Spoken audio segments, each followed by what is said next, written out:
이런 식으로 앞으로 나올 내용을 예측하며 독해하는 능력이 생기면 독해 속도가 비약적으로 상승하여 시간 부족 문제를 해결할 수 있을 것입니다. 안녕하세요. 국어 5등급 국포자가 수능에서 1등급 받은 비법을 공개하는 채널 국어 행동강령입니다. 지난번 영상의 인서트 구조 독해법에 이어 이번 영상에서는 리스트 구조 독해법에 대해 알려드리도록 하겠습니다. 이 영상을 끝까지 보시는 것만으로도 수능날 평가원을 무찌르는 데 도움이 되는 무기 하나를 얻어가실 수 있을 것입니다. 그럼 바로 본론으로 들어가 보도록 하겠습니다. 리스트 구조, 즉 나열 구조란 여러 대상들을 비교 및 대조하는 글입니다.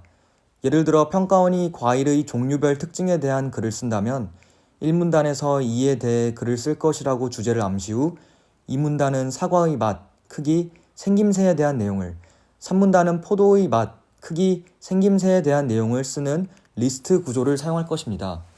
이때 우리가 주목해야 될 것은 바로 평가원이 2문단에서 사과의 맛, 크기, 생김새에 대한 내용을 쓰고 3문단에서 포도의 향기, 원산지, 효능에 대해 쓴 것이 아니라 3문단도 똑같이 포도의 맛, 크기, 생김새에 대한 내용을 썼다는 것입니다. 이를 논의 항목을 맞춰주었다고 하는데요. 바로 이 부분에 리스트 구조 지문의 출제 포인트가 숨어 있습니다. 좀 더 자세히 설명드리기 위해 많이들 엔트로피 지문이라고 알고 계시는 2018 수능 지문을 갖고 왔습니다. 우선 1문단의 첫 번째 문장은 디지털 통신 시스템은 송신기, 채널, 수신기로 구성되며 전송할 데이터를 빠르고 정확하게 전달하기 위해 부호화 과정을 거쳐 전송한다 로 시작합니다. 주제를 잡아야 하는데 아직은 필자가 디지털 통신 시스템의 구성에 대해 설명할지 전송할 데이터를 빠르고 정확하게 전달하기 위한 부호화 과정에 대해 설명을 할지 확실히 모르겠습니다. 이럴 때는 그냥 계속 읽어나가면서 나중에 흐름이 어느 쪽으로 귀결되는지를 파악하면 됩니다. 계속 읽어나가 보면 다음 문장부터는 데이터, 정보량, 엔트로피와 같은 깔아두기 용어들이 나오고 있습니다. 깔아두기 용어가 무엇인지 모르시는 분들은 오른쪽 상단의 영상을 참고하시길 바랍니다. 이런 용어들은 문제의 선지나 나중에 주제 관련 문장들을 설명해 줄 때 쓰입니다. 따라서 다시 돌아올 것을 대비해 간단히 위치만 체크한 후 이를 이해하고 넘어가면 됩니다. 이후 이 문단의 첫 문장인 송신기에서는 소스 부호화, 채널 부호화, 선 부호화를 거쳐 기호를 부호로 변환한다 를 통해 이 글은 송신기에서 기호를 부호로 변환하는 과정인 부호화 과정에 대한 그림을 알 수 있습니다. 앞선 1문단의 첫 문장에서 데이터를 빠르고 정확하게 전달하기 위해 부호화 과정을 거친다고 했습니다. 따라서 앞으로 부호화 과정에 관한 설명을 읽을 때 어떻게 데이터를 빠르고 정확하게 전달하는지에 초점을 맞춰 읽어야 합니다. 이런 마음가짐을 갖고 다음 문장으로 넘어가 보면 소스 부호화는 으로 시작하며 바로 이전 문장에서 언급했던 세 가지 부호화 과정 중 첫 번째 부호화 과정에 대해 서술하고 있습니다. 이때 앞으로 세 가지 부호화 과정을 병렬적으로 서술할 것이구나를 예측할 수 있습니다. 리스트 구조 지문에서는 대상들의 공통된 논의 항목이 출제 포인트라고 말씀드렸는데요. 첫 대상을 읽을 때는 무엇이 공통된 논의 항목이 될지를 파악할 수 없으니 우선 어떤 논의 항목들이 있는지 집중해서 읽어야 합니다. 이후 두 번째 대상을 읽을 때 공통 논의 항목을 파악하여 첫 번째 대상과 연결지어 읽어주어야 합니다. 이는 3문단을 읽을 때 직접 보여드리겠습니다. 다시 소스 부호화에 대한 설명으로 돌아오면 소스 부호화는 데이터를 압축하기 위해 기호를 0과 1로 이루어진 부호로 변환하는 과정이다 라고 서술하며 소스 부호화의 목적과 과정에 대해 설명하고 있습니다. 소스 부호화는 데이터를 압축하는 것으로 보아 데이터를 빠르고 정확하게 전달하는 부호화의 과정 중 빠르고에 기여하는 것 같습니다. 이후 비트, 엔트로피 등 독해하기 매우 어려운 구간이 나오는데 소스 부호화가 데이터를 어떻게 기호해서 부호로 변환하여 압축하는지에 초점을 맞춰서 독해하면 됩니다.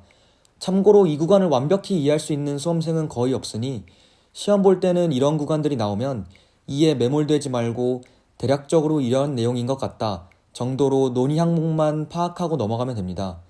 이 문단은 마지막 부분에서 엔트로피 부호화, 즉 소스 부호화 중 하나인 허프만 부호화에 대해 설명을 하고 문단이 마무리됩니다. 3문단은 예상대로 채널 부호화에 대한 설명으로 시작합니다. 채널 부호화는 오류를 검출하고 정정하기 위하여 부호에 잉여 정보를 추가하는 과정이다 를 통해 소스 부호화에 대한 설명과 마찬가지로 채널 부호와도 목적과 과정부터 서술했음을 알 수 있습니다. 따라서 각 부호와의 목적과 과정이 공통 논의 항목입니다. 이때 다시 이 문단으로 돌아가 소스 부호와는 데이터를 압축하는 게 목적이었는데 채널 부호와는 오류를 검출하고 정정하는 것이 목적이구나. 소스 부호와는 기호를 0과 1로 이루어진 부호로 변환하는 과정인데 채널 부호와는 부호에 잉여 정보를 추가하는 과정이구나. 와 같이 각 대상들을 공통 논의 항목에 맞추어 유기적으로 읽어주어야 합니다. 채널 부호와는 오류를 검출하고 정정하는 것이 목적인 것으로 보아 부호와의 과정 중 데이터를 정확하게 전달하는 데 기여하는 것 같습니다. 따라서 이 문단도 채널 부호와가 어떻게 오류를 검출하고 정정하는지에 초점을 맞추어 독해해 나가면 됩니다. 채널 부호와 부분에서도 3중 반복 부호와라는 예시를 들어 이를 설명하고 있습니다. 여기까지 읽었을 때 이 지문의 대표적인 공통 논의 항목은 각 부호와의 목적, 과정, 예시임을 알 수 있습니다. 따라서 이 내용들을 반드시 확보하고 구분해서 유기적으로 읽어주어야 합니다. 이렇게 되면 다음 문단을 읽기 전에 무슨 내용이 나올지 예측이 가능합니다. 당연히 세 번째 부호와 과정인 선 부호와의 목적, 과정, 예시를 설명할 것이고 우리는 이에 집중해서 앞 대상들과 비교해가며 읽으면 되는 것입니다. 이런 식으로 앞으로 나올 내용을 예측하며 독해하는 능력이 생기면 독해 속도가 비약적으로 상승하여 시간 부족 문제를 해결할 수 있을 것입니다. 예상대로 3문단 초입부터 부호들을 전기 신호로 변환해야 한다. 와 0 또는 1에 해당하는 전기 신호의 전압을 결정하는 과정과 같이 선 부호와의 목적과 과정에 대해 서술하였습니다.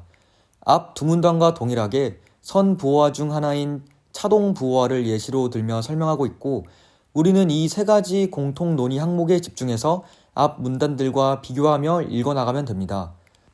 참고로 각 부호와들의 예시를 소개할 때 모모 중 하나인 허프만 부호와, 모모 중 하나인 3중 반복 부호와, 모모 중 하나인 차동 부호와와 같이 공통 논의 항목을 서술하기 앞서 억구를 맞춰주는 평가원의 배려를 확인할 수 있습니다. 그럼 이렇게 공통 논의 항목에 맞추어 독해를 했다면 과연 문제를 푸는 데 도움이 되는지 살펴보도록 하겠습니다. 1번 선지는 소스 부호와의 목적인 데이터 압축을 채널 부호와에 결합하여 적절하지 않습니다. 공통 논의 항목인 목적에 맞추어 읽었는지 물어본 선지였습니다. 3번 선지 역시 채널 부호와에서 나오는 잉여 정보를 소스 부호와의 목적인 데이터 압축과 결합한 잘못된 선지죠. 5번 선지도 마찬가지로 소스 부호와의 목적을 왜곡하였습니다. 공통 논의 항목인 각 부호와의 목적만 제대로 읽었어도 쉽게 풀 수 있는 문제였습니다. 이와 같이 특정 대상을 다른 대상의 설명과 결합하여 적절하지 않은 선지를 구성하는 경우가 많으니 참고하시기 바랍니다. 40번 문제는 윗글의 핵심 주제였던 부호와 과정에 대해 제대로 이해했는지를 물어보고 있습니다. 특히 5번 선지에서 공통 논의 항목이었던 각 부호와들의 예시 중 3중 반복 부호와를 잘 이해했는지 물어보았고 이를 정답 선지로 출제하였습니다. 오늘 내용을 간단히 정리해보면 평가원은 리스트 구조를 이용하여 지문을 쓸 때 여러 대상들을 공통 논의 항목에 맞추어 비교 대조를 해줍니다. 첫 번째 대상을 독해할 때는 공통 논의 항목이 무엇이 될지 모르지만 다음 대상들에 대한 설명으로부터 공통 논의 항목을 파악하여 앞 대상들과 비교 대조하며 유기적으로 읽어주어야 합니다. 고난이도 지문과 문제로 설명을 드려 이해가 어려웠을 것 같은데 어떠셨나요? 이해가 잘 가셨다면 문제를 풀다 리스트 구조 지문을 만났을 때 위와 같은 출제 포인트에 맞추어 독해해 보시기를 바랍니다. 그럼 다음 영상에서는 평가원의 세 번째 지문 구조인 프라블럼 구조 지문의 특성과 독해법에 관한 내용으로 찾아뵙겠습니다. 감사합니다.